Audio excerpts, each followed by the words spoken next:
আমাদের আজকের গল্পের নাম 420 ব্ল্যাকবার্ডস।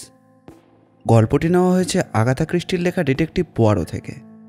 গল্প পাঠে রয়েছে শুভ, শুভম, চন্দন, দেবস্মিতা আর আমি অপূর্ব।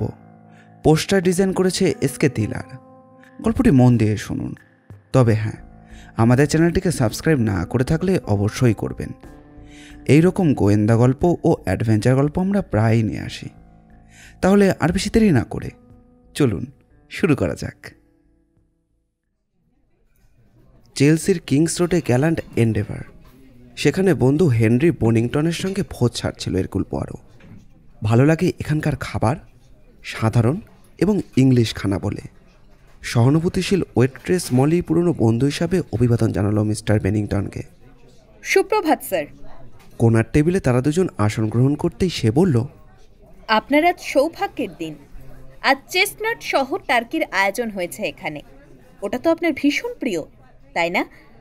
তাছাড়া আজ আমরা চমৎকার স্টিলটনও পরিবেশন করতে পারি। আপনি প্রথমে কি খাবেন, স্যুপ নাকি মাছ? মলি খাবারের ফরমাশ নিয়ে চলে যেতেই পড়ার উদ্দেশ্যে বলল বনিংটন, মেয়েটি বেশ চমৎকার, একসময় বেশ সুন্দরী ছিল। শিল্পীরা তার ছবি আঁকতে চেয়েছিল। খাবারের ব্যাপারটা সে ভালোই জানে। এটা খুবই উল্লেখযোগ্য, কারণ সাধারণত মেয়েরা খাবারের ব্যাপারে বড়ই অনীহা প্রকাশ করে। মাথা নাড়ল এরকুল পোয়ারো। তা যা বলেছেন, মেয়েরা ভয়ঙ্কর। ছেলেরা তেমন নয়, এর জন্য ঈশ্বরকে ধন্যবাদ। কখনো না। ভালো কথা, তাদের বয়স হয়তো খুবই কম। তরুণ ছোকরা তো সব। আজকালকার তরুণরা সবাই এক। না আছে তাদের মেধা, না আছে ধৈর্য। এইসব তরুণরা আমার কাছে কোনো কাজের বলে মনেই হয় না। হয়তো তারা ঠিক, কিন্তু কিছু তরুণদের কথাবার্তা শুনে আপনি হয়তো ভাববেন যে 60-এর ওপর কোনো লোকেরই বাঁচার অধিকার নেই।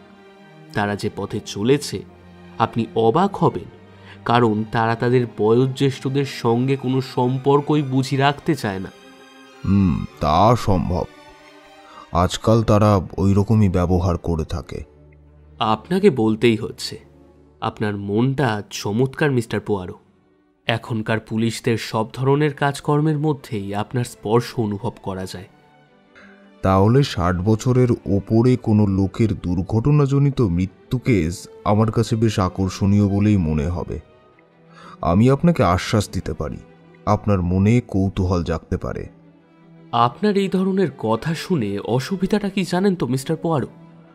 আপনার কাছে কোনো অপরাধের কেস আসার জন্য অপেক্ষা করে না, তার বদলে আপনি অপরাধের সন্ধান করতে শুরু করেছেন। আমি ক্ষমা চাইছি। ওই যে আপনি বলেন বাজারে চালু, এই আলোচনাই করছিলাম আর কি।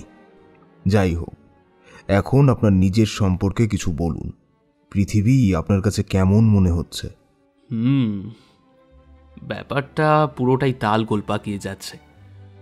এখনকার পৃথিবীর অবস্থা এই রকমই, অত্যন্ত গোলমেলে। আর কি চমৎকার ভাষার প্রয়োগ! ভালো ভালো কথা দিয়ে, চমৎকার ভাষা দিয়ে গোলমাল চাপা দেওয়াও যায়। যেমন পচা মাছের গন্ধ চাপা দেওয়া হয় সুন্দর সুবাসের সস দিয়ে। আমাকে কাটা ছাড়ানো মাছ দিন, তার ওপর গোলমেলে সস ছড়ানোর তো কোনো প্রয়োজন নেই। এই সময় সেখানে মলি এসে দাঁড়াতেই তার উদ্দেশ্যে মিস্টার বেন্টিং বলল, বাছা, আমার কি পছন্দ তা তো তুমি জানো। স্যার, আপনি তো এখানে প্রায়ই আসেন না? আপনার কি পছন্দ অপছন্দ আমাকে তো জানতেই হবে। মানুষ কি সবসময় একই জিনিস পছন্দ করে থাকে? তারা কি কখনো পরিবর্তন চায় না? না, ভদ্রলোকদের সবসময় একটা জিনিসই পছন্দ। আমি আপনাকে কি বলেছিলাম মিস্টার পোয়ারো? খাবারের ব্যাপারে মূলত ভদ্র মহিলাদের মধ্যে কোনো স্থিরতা নেই। এই বলে রেস্তোরাঁর চারপাশে একবার চোখ বুলিয়ে না এসে। জগৎটা ভারী মজার জায়গা মিস্টার পোয়ারো। ওই দেখুন না, এক কোণে দাঁড়িয়ে রয়েছে ওই দাড়ি গোঁফওয়ালা লোকটিকে। কেমন অদ্ভুত দেখতে, তাই না? আপনি মালিকের কাছ থেকে খোঁজ নিন, ও আপনাকে বলবে প্রতি মঙ্গলবার আর বৃহস্পতিবার সে এখানে এসে থাকে। লোকটা এখানে আসছে প্রায় 10 বছর।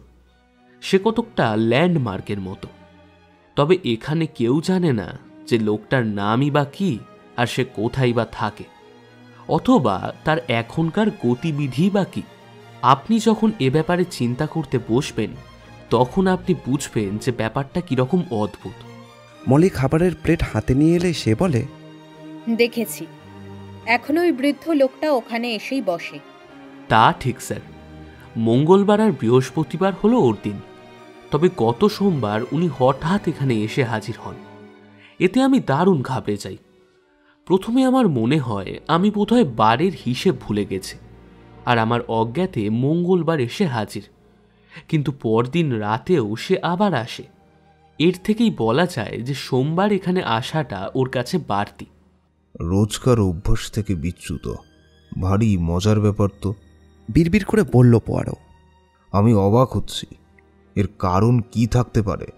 আমায় যদি আপনি জিজ্ঞেস করেন তো বলি স্যার, আমার মনে হয় উনি খুব চিন্তিত কিংবা উনি খুব ঘাবড়ে গিয়েছিলেন। এই কথা তোমার কেন মনে হয়েছিল? তার হাবভাব দেখে? না স্যার, ঠিক ওর হাবভাব দেখে নয়। অন্যদিনের মতো সেদিনও তাকে খুব শান্ত দেখাচ্ছিল। তিনি যখন এখানে আসেন কিংবা চলে যান, সুপ্রভাত বলা ছাড়া বাড়তি কথা তিনি কখনো বলেন না। তার সেদিনকার ফরমাস কি ছিল জানেন? তার ফরমাস? আমার বলতে ভয় হচ্ছে ভদ্র মহোদয়গণ, শুনলে হয়তো আপনারা হাসবেন, কিন্তু ভদ্রলোক যখন এখানে দীর্ঘ 10 বছর ধরে আসছেন তখন তার পছন্দ অপছন্দের কথা আপনাদের জানা উচিত। তিনি কখনো ষাঁড় কিংবা ভেড়ার চর্বির পুডিং কিংবা জামফল সহ্য করতে পারেন না। গাঢ় স্যুপও তিনি খান না। কিন্তু সেই সোমবার রাত্রে তিনি ফরমাস দেন টমেটোর গাঢ় স্যুপ, বিফস্টেক, কিডনি পুডিং আর জামফলের চাটনি। দেখে মনে হলো তিনি কি ফরমাস দিয়েছেন তা তিনি নিজেই লক্ষ্য করেননি। তুমি জানো মলি, তোমার এই খবরে আমি যেন এক অভূতপূর্ব কৌতূহল অনুভব করছি। খুশি মনে সেখান থেকে প্রস্থান করল মলি। এখানে আসুন মিস্টার পোয়ারো, এ ব্যাপারে আপনার বিশ্লেষণ শোনা যাক। অবশ্যই আপনি নিজের মতো করে কিছু বলবেন। আমি বরং আপনারটাই প্রথমে শুনতে চাই। ওহো, আপনি আমাকে আপনার বন্ধু ওয়াটসন বানাতে চান? হ্যাঁ, তাহলে শুনুন। সে বয়স্ক ভদ্রলোক একজন চিকিৎসকের কাছে যায়। চিকিৎসক তার আহারে পরিবর্তন আনে। আর সেই পরিবর্তন আসে কি tomato soup, stick, kidney pudding আর জামের ফলের চাটনিতে? কোনো চিকিৎসক সেটা করতে পারে বলে আমার ধারণা নেই। আপনি বিশ্বাস করবেন না, চিকিৎসকেরা আপনাকে নিয়ে যা খুশি তাই করতে পারে। আপনার কাছে সেটাই একমাত্র সমাধান, যা আপনার ক্ষেত্রে ঘটেছে। ঠিক আছে, তাহলে এবার ঘটনার গুরুত্ব দেওয়া যাক। আমার মনে হয় এর একটাই সম্ভাব্য ব্যাখ্যা হলো আমাদের এই অচেনা বন্ধুটি তীব্র মানসিক ভাবাবেগে ভুগছিল। তার মনটা তখন এতটাই বিক্ষিপ্ত ছিল যে তিনি কি ফরমাস দিয়েছিলেন কিংবা তিনি যে কি খাচ্ছিলেন আক্ষরিক অর্থে তিনি তা লক্ষ্যই করেননি। এবার আপনি হয়তো বলবেন যে তার কি মনে হয়েছিল সেটা আপনি জানেন। সম্ভবত আপনি বলবেন যে সে কাউকে খুন করবে, সেইভাবে সে মনস্থির করছিল। তার নিজের বিশ্লেষণ সে নিজেই করল, তবে তার এই কথায় এরকুল পরও হাসতে পারল না। স্বীকার করল সে এই সময় বৃদ্ধ ভদ্রলোক খুবই চিন্তিত ছিল। সে দাবি করল কি ঘটতে পারে তার আভাস দিতে পারে সে। এখন তার বন্ধু তাকে আশ্বাস দেয় সেরকম মতলব খুবই ফ্যান্টাস্টিক হবে। এরপর প্রায় 3 সপ্তাহ পরে এরকুল পোয়ারো এবং বেন্টিংয়ের আবার দেখা হলো এবং তাদের সাক্ষাৎকার ঘটল চমৎকারভাবে। তারপর পিকাডিলি সার্কাসে প্রায় সবার ট্রেন থেকে নামার পালা। কাঁচ ঝাঁকিয়ে পোয়ারো বলল, আপনি আর কি করবেন, জীবন বড় অনিশ্চিত। তা যা বলেছেন মিস্টার পোয়ারো, আজকের দিনটাও তো চলেই গেল। এ প্রসঙ্গে আপনার মনে আছে সেই যে গ্যালান্ট এন্ডেভারে আমরা কি দেখেছিলাম? সে যদি সেই জায়গাটাকে স্বর্গ বলে মনে করে থাকে তাতে আমি একটুও অবাক হব না, অথচ তারপর সারাটা সপ্তাহ সে সেখানে আর যায়নি। এই ব্যাপারে মলি দারুণ ঘাবড়ে যায়। আচ্ছা, ভদ্রলোকের হলোটা কি? তাই নাকি? সত্যিই কি তাই? আপনার মনে আছে আমি বলেছিলাম ভদ্রলোক তার চিকিৎসকের কাছে যায়, সে তাকে ওইসব আহারের পরামর্শ দেয়। অবশ্যই সেসব মূর্খামি, কিন্তু সে যদি তার স্বাস্থ্য সম্পর্কে ডাক্তারের সঙ্গে পরামর্শ না করে থাকে তাতে আমি একটুও অবাক হব না। আর যদি বা পরামর্শ করে থাকেও তাহলে ডাক্তারের কথা হয়তো তাকে একটা প্রচণ্ড ঝাঁকুনি দিয়ে থাকবে, আর এর ফল দাঁড়ায় না দেখে শুনেই সে খাবারের ফরমাশ দিয়েছিল, আর তাতেই হয়তো তার মৃত্যু ত্বরান্বিত হয়ে থাকবে। তাই রোগীদের পরামর্শ দেওয়ার সময় ডাক্তারদের সব সময় সতর্ক থাকা উচিত। সাধারণত তারা তাই করে। ট্রেন এসে থামলো একটা স্টেশনে। আমার স্টেশন এসে গেছে মিস্টার পোয়ারো। হ্যাঁ হ্যাঁ, বাই বাই। আচ্ছা হ্যাঁ, মনে করবেন না সেই বৃদ্ধ লোকটির সম্পর্কে আমরা কিছু জানতে পারবো, এমনকি তার নামটা পর্যন্ত আমরা জানতে পারবো না। কি বিচিত্র পৃথিবী না? নামতে গিয়ে বলল বেনিংটন। ভুরুকুচকে চলন্ত ট্রেনের জানলাপথের দিকে তাকিয়ে থাকতে গিয়ে ওরা তখন ভাবছিল তার মতে পৃথিবী খুব একটা বিচিত্র নয়। বাড়ি ফিরে সে তার বিশ্বস্ত পোশাক তত্ত্বাবধানের ভৃত্য জর্জকে কিছু পরামর্শ দিল। কয়েকটা নামের তালিকায় আঙুল বুলোলো এরকুল পোয়ারো। তালিকাটায় একটা নির্দিষ্ট এলাকার মৃত্যুর রেকর্ডের। এক জায়গায় এসে তার আঙুলটা থেমে যায়। হেনরি গ্যাসকুইন, 69। প্রথমে তার সঙ্গেই যোগাযোগের একটু চেষ্টা করতে হবে। পরে সেই দিনই কিংস রোড থেকে একটু দূরে ডক্টর ম্যাকঅ্যান্ড্রুর সার্জারিতে বসে থাকতে দেখা যায় এরকুল পোয়ারোকে।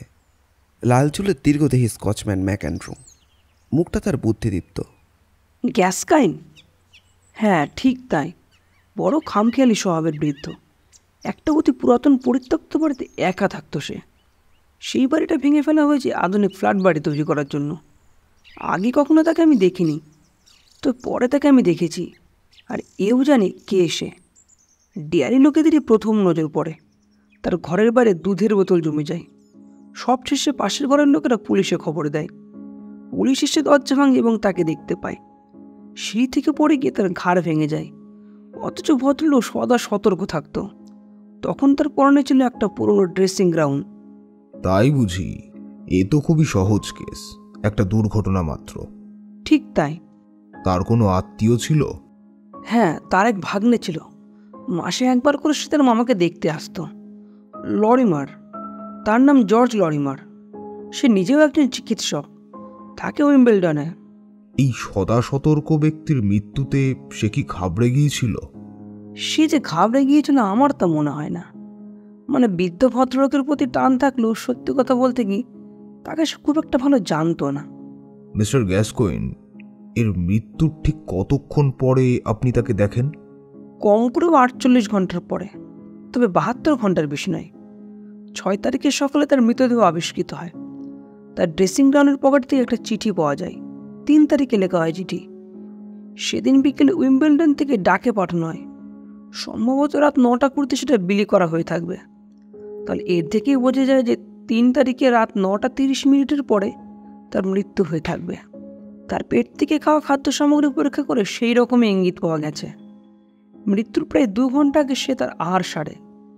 6 তারিখে সকালে আমি তাকে পরীক্ষা করে দেখতে পাই তার মৃত্যু প্রায় 60 ঘন্টা আগে হয়ে থাকবে, 3 তারিখে রাত 10টা নাগাদ। মনে হচ্ছে সবকিছুই খুবই সঙ্গতিপূর্ণ। এখন বলুন তো, তাকে শেষ কখন জীবিত অবস্থায় দেখতে পাওয়া যায়? তাকে কিংস রোডে সন্ধ্যা প্রায় 7টার সময় শেষ দেখা যায়, 3রা বৃহস্পতিবার। সেদিন সন্ধ্যা 7:30টায় গ্যালান্ট এন্ডেভার রেস্তোরাঁ নৈশভোজ ছেড়ে নেয় সে। এর থেকে বোঝা যায় প্রতি বৃহস্পতিবার সেখানে নৈশভোজ ছাড়ত সে। জানেন, সে ছিল একজন শিল্পী, তবে অত্যন্ত বাজে শিল্পী। ভাইপো ছাড়া আর কোনো আত্মীয় ছিল না তার? তারা ছিল যমজ ভাই। সমস্ত কাহিনী বেশ কৌতূহলের। বহু বছর তাদের পরস্পর সাথে দেখা সাক্ষাৎ ছিল না। অপর ভাই অ্যান্থনি গ্যাসকোইন এক অতি বৃত্তবান মহিলাকে বিয়ে করে এবং শিল্পের পাঠ চুকিয়ে দেয়। এই নিয়েই 2 ভাইয়ের মধ্যে ঝগড়া হয়। তারপর থেকে আমার বিশ্বাস 2 ভাইয়ের মধ্যে দেখা সাক্ষাৎ বন্ধ হয়ে যায়। কিন্তু কি আশ্চর্যের ব্যাপার জানেন, একই দিনে 2 ভাই মারা যায়। বড় যমজ ভাই ওই 3 তারিখ বিকেলে মারা যায়। এর আগে আর এক যমজ জুটির একই দিনে মৃত্যুর খবর আমার জানা ছিল। সম্ভবত হয়তো এটা একটা কাকতালীয় ব্যাপার। আর এই হলো ঘটনা। অপর ভাইয়ের স্ত্রী কি এখনো জীবিত? না, কয়েক বছর আগে মারা যায় সে। অ্যাস্থনি কোথায় থাকতো? ম্যাকেন্ড্রু অনেকক্ষণ ভেবে জানালো যে তার বাড়ি ছিল কিংস্টন হিলে। আপনি বলছেন এটা একটা দুর্ঘটনাজনিত মৃত্যু? আমার মনও তাই বলছে। বলতে গেলে এ একটা সহজ কেস, স্রেফ ধাক্কা দিয়ে ফেলে দেওয়ার কেস। তার মানে খুন? আপনার এই অনুমানের ভিত্তি কিছু আছে? না, এটা নেহাতই আমার একটা ধারণা মাত্র। নিশ্চয়ই কিছু একটা আছে। তা আপনি কি তার ভাগ্নে লরিমারকে সন্দেহ করছেন? আপনাকে বলতে দ্বিধা নেই, আমার মনে হয় আপনি ভুল গাছে আরোহণ করছেন। সেদিন রাত 8:30 থেকে মাঝরাত পর্যন্ত উইম্বলডনে ব্রিজ খেলছিল সে। তদন্ত করার সময় এই তথ্য প্রকাশ পায়। আর সম্ভবত সেটা মিলিয়েও দেখা হয়েছে, খুবই স্বাভাবিক। আপনি কি তার সম্পর্কে আগে থেকে কিছু জানতেন? আপনি তার সম্পর্কে বললেন বলেই জানলাম। না, এর আগে আমি তাকে জানতামই না। তাহলে আপনি কি আর কাউকে সন্দেহ করেন? না না, ঠিক তা নয়। এটা একটা মানুষ নামক প্রাণীর নিয়মিত অভ্যাস, সেটা অত্যন্ত জরুরিও বটে। আর মৃত মসিয়ে গ্যাসকোইন এই অভ্যাসের আওতায় পড়ে না। সবই ভুল, বুঝলেন? সত্যি আমি ঠিক বুঝতে পারছি না আপনি কি বলতে চাইছেন। অসুবিধেটা কি জানেন? এই কেসটা হলো পচা মাছের ওপর অত্যাধিক সস দেওয়ার মতো। হয়তো খুব শিগগিরই আপনি আমাকে পাগল বলে ঠাউরাবেন, কিন্তু সত্যি আমি মানসিক রোগের কেস নই। আসলে আমি সব ব্যাপারে একটা যথাযথ পদ্ধতি মেনে চলতে পছন্দ করে থাকি। আর কোনো ঘটনায় যদি তার অভাব দেখা দেয় তাহলে আমি চিন্তিত হয়ে পড়ি। আপনাকে এত যে কষ্ট দিলাম তার জন্য ক্ষমা করবেন আমাকে। সত্যি কথা বলতে কি হেনরি গ্যাসকোইনের মৃত্যুতে আমার বিন্দু মাত্র সন্দেহ নেই। পড়ে যাওয়ার দরুনই তার মৃত্যু ঘটে, অথচ আপনি বলছেন তাকে ঠেলে ফেলে দেওয়া হয়। হ্যাঁ, কেসটা তাই মনে হচ্ছে। কেউ হয়তো এই কাজটা ভালোভাবেই সম্পন্ন করে থাকবে। আচ্ছা, হেনরি গ্যাসকয়েনের কি কোনো নকল দাঁত ছিল? না, তার নিজস্ব দাঁতগুলো সুন্দরভাবে সাজানো ছিল। সেই বয়সে অবশ্যই দাঁতগুলো তার অমন সুন্দরভাবে বজায় রাখাটা অবিশ্বাস্যই বটে। তাহলে দাঁতের যত্ন সে ভালোভাবেই নিত। দাঁতগুলোর রং সাদা ও ভালোভাবেই ব্রাশ করা হতো, এই তো? হ্যাঁ, বিশেষভাবে এই দিকটা আমি নজর দিয়েছিলাম। তার দাঁতগুলি একটু যা হলদে হয়ে যায়, বয়সের অনুপাতে যা স্বাভাবিক, তবে সেগুলোর অবস্থা বেশ ভালোই ছিল বলতে হয়। কোনোভাবেই রং বদলায়নি? না, আমার তো মনে হয় না। ধূমপান করতো সে। আপনি কি এ কথাই ভাবছেন? ঠিক সেইভাবে আমি বলতে চাইছি না। এটা একটা দীর্ঘমেয়াদী প্রচেষ্টা বলতে পারেন, যার সাফল্য সম্ভবত খুব দূরে নয়। বিদায় ডাক্তার ম্যাকেন্ড্রু, আর আপনার এই বদান্যতার জন্য আপনাকে ধন্যবাদ। ডাক্তারের সঙ্গে করমর্দন করে বিদায় নিল সে। গ্যালান্ড এন্ডেভার বেনিংটনের সঙ্গে যে টেবিলে সেদিন সে বসেছিল সেটার সামনেই বসেছিল পোয়ারো। আজ আর মলি তাকে খাবার পরিবেশন করেনি। মলি এখন ছুটিতে। অন্য একটি মেয়ে তার খাবারের ফরমাশ নিয়ে যায়। তখন সন্ধ্যে 7টা হবে। বৃদ্ধ গ্যাসকোনের সম্পর্কে মেয়েটির সঙ্গে আলোচনা করতে তার কোনো অসুবিধাই হলো না। মেয়েটি বলল, হ্যাঁ, বহু বছর ধরেই তিনি এখানে ছিলেন, কিন্তু আমরা কোনো মেয়েই তার নাম জানতাম না। আমরা তাকে এই নামেই জানতাম। মৃত্যুর দিন সন্ধ্যায় তিনি এখানেই ভোজ সারেন, তাই না? ঠিক তাই। বৃহস্পতিবার 3 তারিখ। প্রতি মঙ্গলবার ও বৃহস্পতিবার এখানে নির্দিষ্ট সময়ে আসতেন তিনি। সেদিন নৈশভোজে তিনি কি খেয়েছিলেন?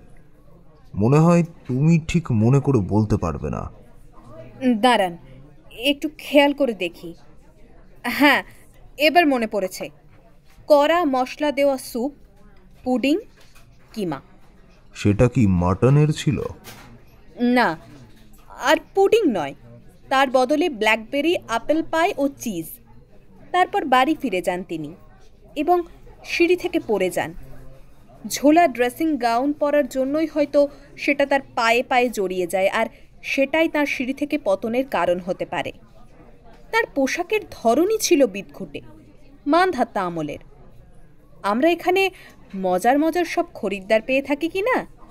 মেয়েটি চলে যাওয়ার পর পরের চোখে একটা সবুজ সংকেত পরিলক্ষিত হতে দেখা যায়। এ যেন একটা অদ্ভুত ব্যাপার। নিজের মনে মনেই বলল সে। কি করে সবথেকে বুদ্ধিমান লোকেরা বিস্তারিত তথ্য ভুলে যেতে পারে, কিন্তু এখনই তার সঙ্গে এই ব্যাপারে আলোচনা করার সময় আসেনি। পরের দিন কিছু প্রভাবশালী লোকের সুপারিশ নিয়ে ডিস্ট্রিক্ট কর্নারের সঙ্গে দেখা করতে খুব একটা অসুবিধা হলো না এরকুল পরর। মৃত গ্যাসকোইন ছিলেন এক অদ্ভুত প্রকৃতির লোক, নিঃসঙ্গ খামখেয়ালি, কিন্তু তার মৃত্যুটা তার মতনই অদ্ভুত, অস্বাভাবিক আর কৌতূহলের খোরাকের যোগান দেয়। তার কথা বলার সঙ্গে সঙ্গে তেমনই কৌতূহলী চোখে তার দিকে তাকালেন করোনার। তার কাছ থেকে জানা গেল মৃত গ্যাসকোনের পকেট থেকে একটা চিঠি পাওয়া যায়। চিঠিটা অনেকটা এইরকম: প্রিয় হেনরি মামা, অ্যান্থনি মামার ব্যাপারে আমি অকৃতকার্য হওয়ার জন্য দুঃখিত। তার কাছে আপনার আগমনের ব্যাপারে কথা বলতে কোনো রকম উৎসাহ দেখালেন না তিনি। অতীতে সব ভুল বোঝাবুঝি ভুলে যাওয়ার জন্য আপনার অনুরোধে তিনি কোনো সাড়াই দেননি। অবশ্য তিনি খুবই অসুস্থ। আমার ধারণা তার মৃত্যু ঘনিয়ে আসছে। আপনি যে তার ভাই, খুব কষ্ট করেই তাকে স্মরণ করাতে হলো। আপনার মনোবাঞ্ছা পূরণে ব্যর্থ হওয়ার জন্য আমি দুঃখিত। তবে আমি আপনাকে আশ্বস্ত করতে পারি যে এ ব্যাপারে আমি যথাসাধ্য চেষ্টা করেছিলাম। স্নেহধন্য ভাগ্নে, জর্জ লরিমার। চিঠির তারিখ 3 নভেম্বর। চকিতে একবার চিঠির খামের ওপর ডাকঘরের ছাপটা দেখে নিল পোয়ারো। বেলা 8:30, 3 নভেম্বর। আপন মনেই বিড়বিড় করল সে। চমৎকার সাজানো চিঠিটা, তাই না? এরপর তার লক্ষ্য হলো কিংস হিল। মৃত অ্যান্থনি গ্যাসকোনের কুক হাউসকিপার এমিলিয়া হিলের সঙ্গে দেখা করতে তার খুব একটা অসুবিধা হলো না। প্রথমে মিসেস হিলকেই একটু কাঠখোট্টা এবং সন্দেহজনকই মনে হয়েছিল, কিন্তু তার মতো আগন্তুকের আকর্ষণীয় কথাবার্তার অবশেষে তাকে নরম হতেই হলো। বরফ গলতে শুরু করলো।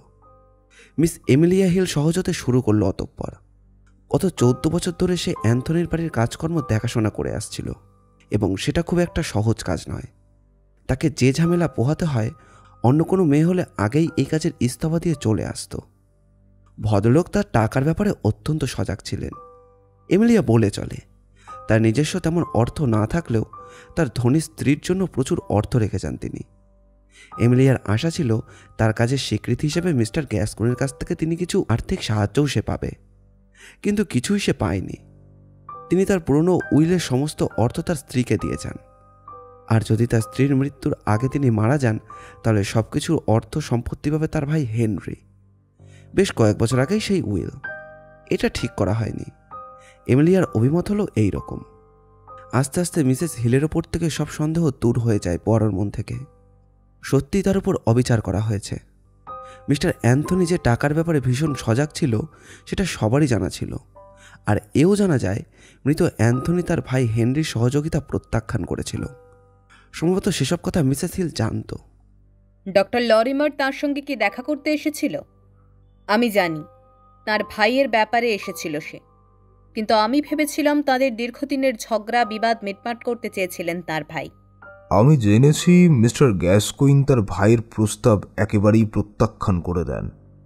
তা ঠিক। হেনরি, তিনি বলতেন বহু বছর ধরে দেখা করেননি সে, আর চাইও নি। ঝগড়াটে স্বভাবের লোক হেনরি, ঠিক এরকম কথাবার্তা। এরপর মিসেস হিল তার অভাব অভিযোগের প্রসঙ্গ তোলে। মিস্টার গ্যাসকোনের সলিসিটারের অনুভূতিহীন মনোভাবের বিরুদ্ধেও অভিযোগ করতে সে ছাড়ল না। অর্থাৎ সে আলোচনায় না ভেঙে সেখান থেকে চলে আসতে তাকে বেশ বেগ পেতে হলো। তারপর ঠিক মধ্যাহ্নভোজের পরেই পর জর্জ লরিমার বাড়িতে এলো। বাড়িতে ছিল ডাক্তার। এরকুল পর ওকে সার্জারিতে নিয়ে যাওয়া হয়। ডিনার টেবিল থেকে সবেমাত্র উঠে এসে তার সঙ্গে দেখা করলো ডক্টর লরিমার। আমি আপনার রোগী নই ডক্টর। আমার এখানে আসাটা সম্ভবত অপ্রাসঙ্গিক, তবে আমার বয়স হয়েছে। আমি সরাসরি মোকাবিলায় বিশ্বাসী। উকিল আর তাদের দীর্ঘমেয়াদী পদ্ধতিতে আমার আস্থা নেই। কথা বলার ফাঁকে ডক্টর লরিমাকে অবলোকন করতে ভোলে না পারো। পরিষ্কারভাবে দাড়ি গোঁফ কামানো মাঝারি উচ্চতার লোক সে।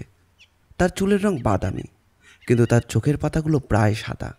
এর ফলে চোখ দুটো কেমন যেন গোল গোল দেখায়। চটপটে স্বভাবের লোক সে, তবে রসকহীন। উকিল, আমি ওদের ঘৃণা করি।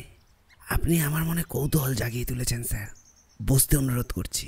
একটা চেয়ারে আসন গ্রহণ করে বড় পকেট থেকে তার পেশাগত একটা কার্ড বার করে ডাক্তারের হাতে তুলে দেয়। ডক্টর লরিমার পিটপিট করে তাকায়। বিশ্বস্ততার সঙ্গে সামনের দিকে ঝুঁকে পড়ে বড় বলল, আমার আবার মক্কেলের মধ্যে অনেক ভদ্রমহিলা আছেন যারা পুলিশকে বিশ্বাস করে না। তারা প্রাইভেট ইনভেস্টিগেটরকেই পছন্দ করে থাকেন। তারা তাদের অসুবিধেটা জনসমক্ষে তুলতে চান না। কয়েকদিন আগে এক বয়স্ক ভদ্রমহিলা আমার কাছে আসেন। বহু বছর আগে তার স্বামীর সঙ্গে তার কোনো কারণে ঝগড়াঝাটি হয়ে থাকবে। তার জন্য তিনি অসুখী। তার স্বামী হলেন আপনার মামা, মৃত মিস্টার গ্যাসকোইন। শুনে জর্জ লরিমার মুখ লাল হয়ে উঠল। আমার মামা? বাজে কথা। তার স্ত্রী অনেক বছর আগেই মারা গেছেন। আপনার মামা মিস্টার অ্যাস্থেনি গ্যাসকোইনের স্ত্রীর কথা আমি বলছি না ডক্টর। আমি আপনার আর এক মামা মিস্টার হেনরি গ্যাসকোইনের স্ত্রীর সম্পর্কে কথা বলছি। হেনরি মামা? কিন্তু তিনি তো বিবাহিত ছিলেন না। ও হ্যাঁ, তিনি বিবাহিত ছিলেন বইকি, এতে কোনো সন্দেহ নেই। এমনকি ভদ্রমহিলা তাদের বিবাহের সার্টিফিকেটও সঙ্গে এনেছেন। মিথ্যে কথা! চিৎকার করে উঠল জর্জ লরিমার। মুখের রং এখন মিশমিশের মতো লাল, মুখের রং এখন কিশমিশের মতো লাল। এই কথা আমি বিশ্বাস করি না। আপনি একজন নির্লজ্জ প্রকৃতির মিথ্যুক, বেহায়া। আর এটাও খুব একটা খারাপ নয় কি? শুধু শুধু কাউকে আপনার খুন করাটা। খুন? ভালো কথা। দেখলাম আপনি আবার ব্ল্যাকবেরির চাটনি খেলেন। এই অভ্যাসটা ভালো নয়। জানি ব্ল্যাকবেরিতে প্রচুর ভিটামিন আছে, কিন্তু অপরদিকে এই সবগুলো অত্যন্ত ভয়ঙ্কর হয়ে উঠতে পারে।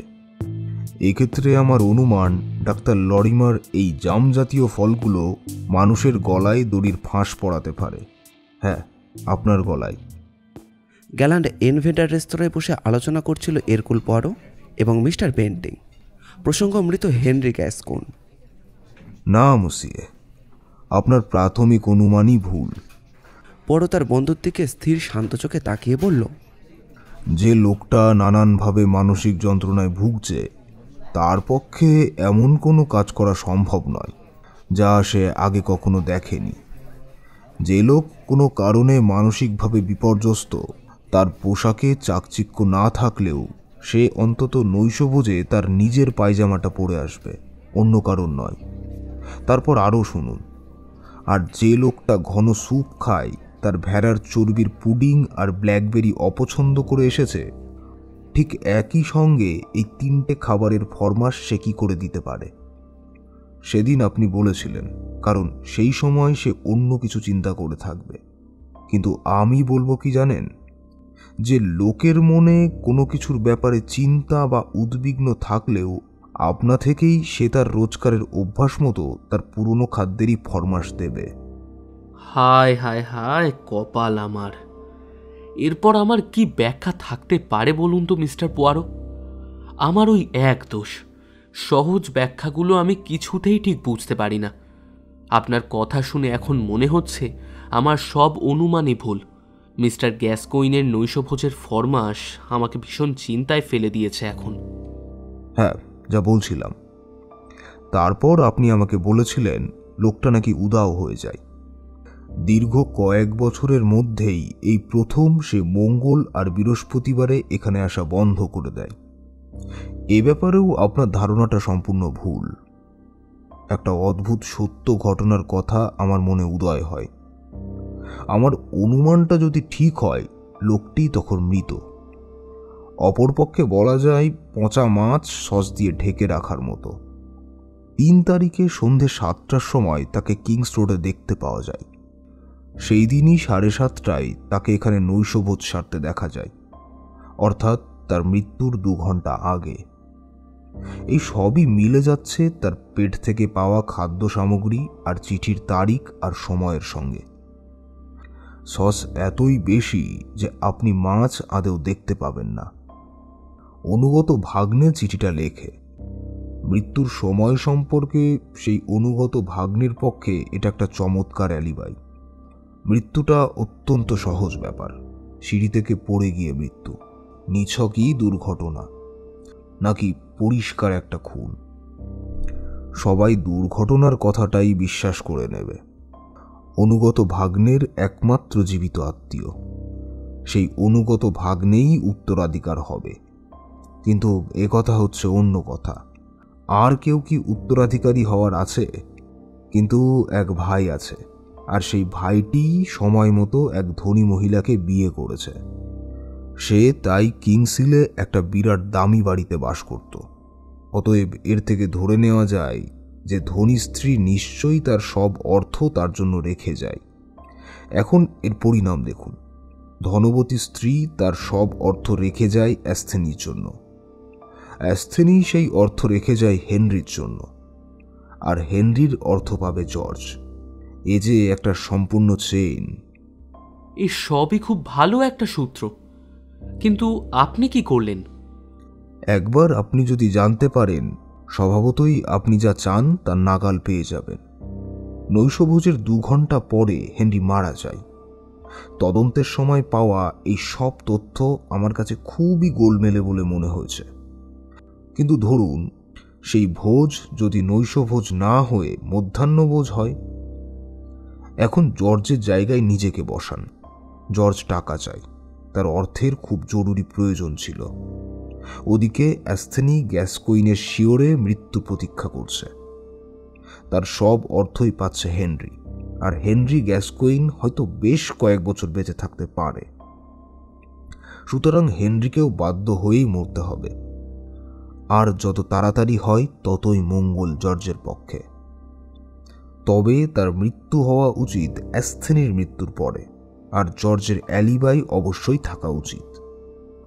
সপ্তাহে 2 দিন গ্যাল্যান্ট অ্যান্ডেভার রেস্তোরাঁয় হেনরির নৈশভোজ সারাটা জর্জের মোক্ষম একটা অ্যালিবাই। সতর্ক জর্জ সেই মতো তার প্ল্যানটা ছকে নেয় প্রথমে। সোমবার সন্ধ্যায় সে আসে, আর তার মামা হেনরির ভূমিকায় অভিনয় করে।